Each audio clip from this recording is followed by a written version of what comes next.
wizara yetu ya madini. Kwanza nianze kwa kumpongeza Mheshimiwa Waziri kwa hotuba yako nzuri, hotuba ambayo imesheheni kila kona. Nikupongeze wewe pamoja na Mheshimiwa Naibu Waziri, lakini wasaidizi wako wengine wote wakiongozwa na Katibu Mkuu. Kwa kweli mnatutendea haki wa Tanzania, hasa ambao wapo kwenye sekta ya madini. Mheshimiwa Naibu Spika, niendelee kuipongeza pia wizara kwa kuendelea kuongeza mapato.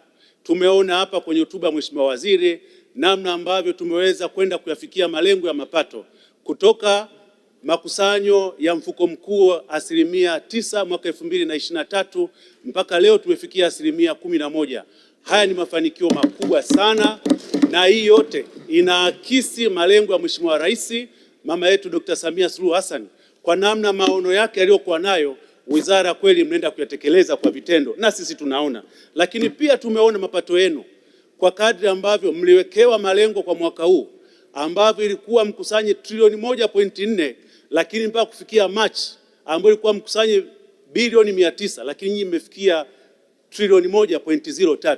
Haya ni mafanikio, mmeweza kuvuka lengo la zaidi ya 114%. Tunawapongezeni sana, lakini pamoja kwamba mnaweza kwenda kuvuka malengo haya ambayo mmeweza kuwekea na haya ambayo sisi tunaendelea kuwashauri, tunaomba sana muendelee kuilinda hii sekta vizuri ya uchimbaji, ili wachimbaji wetu waweze kufanya kazi zao kwa uhuru, waweze kuchimba vizuri na malengo ya kwao na malengo ya serikali yaweze kwenda kutimia.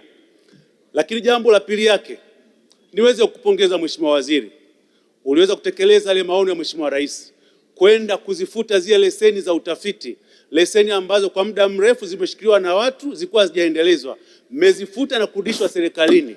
Hili ni jambo kubwa, na kilio cha wananchi na wachimbaji wetu wengi ilikuwa ni hizi leseni nyingi za utafiti kwenye maeneo yetu ambazo zimeshikiliwa na watu na hazifanyiwi kazi.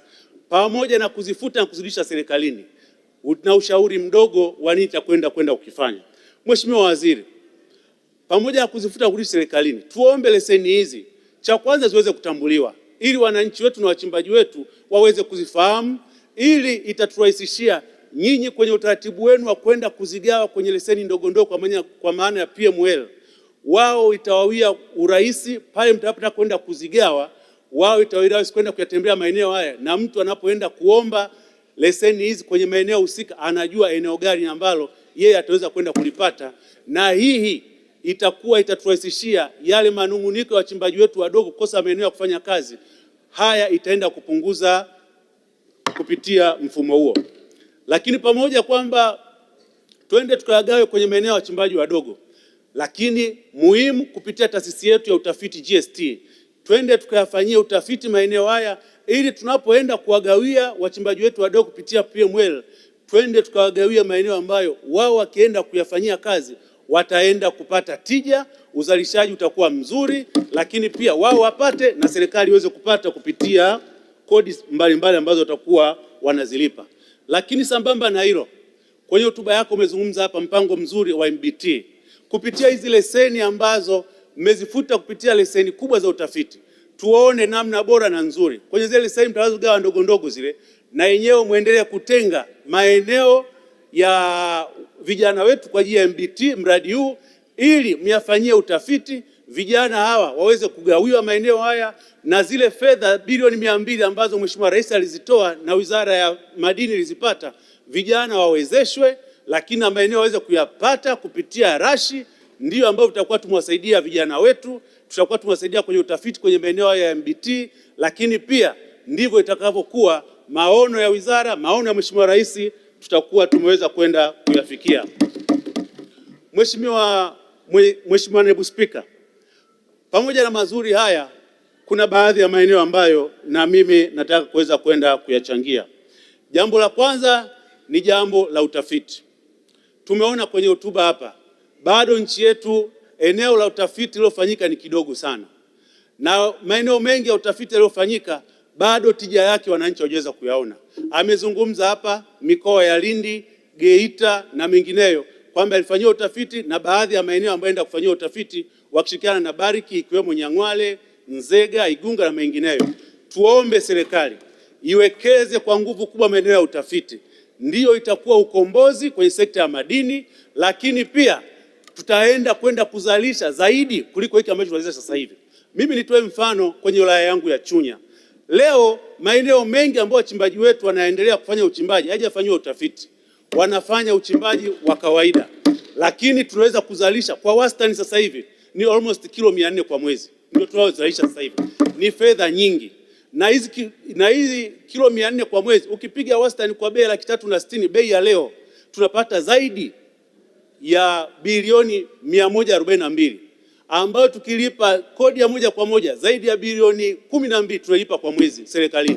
Ni fedha nyingi, lakini tukienda kuyafanyia utafiti maeneo mengi ndani ya wilaya ya Chunya, tutatoka kutoka uzalishaji wa kilo 400 kwa mwezi, tutakwenda kukimbilia kwenye kilo 500 kwa mwezi. Ndivyo ambavyo serikali itapata, wachimbaji wetu watapata, lakini na uchumi wa nchi yetu utazidi kukua na kwenda mbele zaidi.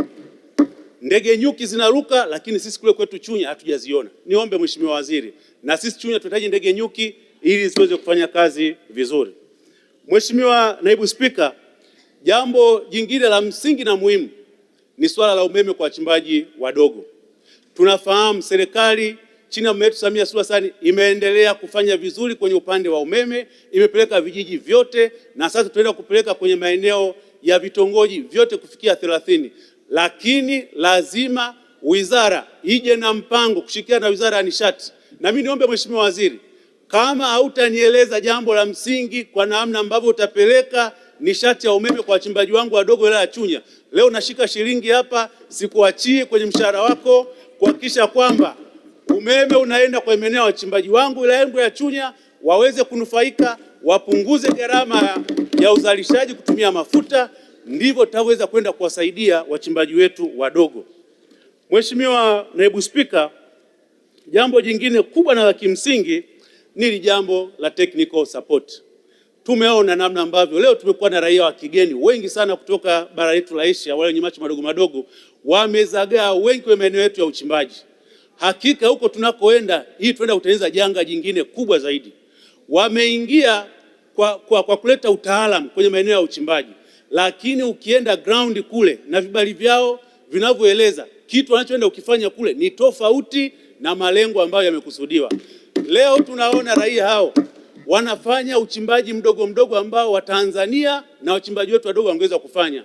Wanaendesha mitambo, wanaendesha mpaka maguta, mpaka bodaboda ambazo ndio ajira za vijana wetu, lakini wao leo ndio wanaweza kuzifanya hivyo. Kuendesha maskaveta ni ajira ambazo sio za kitaalamu, vijana wetu wanaweza kufanya. Lazima tuone namna nzuri na bora za kuweza kusimamia vibali vyao na wao waweze kufanya kazi iliyowaleta, na si kufanya kazi tuliyowaleta. Tunataka waje walete technical support, waambukize Watanzania ili Watanzania wapate ule utaalamu, tuweze kujiendesha wenyewe. Hatuwezi tukawa tunaendelea kuwatumia wao miaka hadi miaka. Na wamefika hatua sasa hivi wanaingia mikataba na wachimbaji wetu wadogo hawa, mikataba kandamizi, mikataba ya kuchimba kwenye maeneo yao, maeneo ambayo ni hatari sana. Mheshimiwa Naibu Spika, nashukuru kunipa nafasi, nami naunga mkono hoja. Asante sana. Nimemtaja Mheshimiwa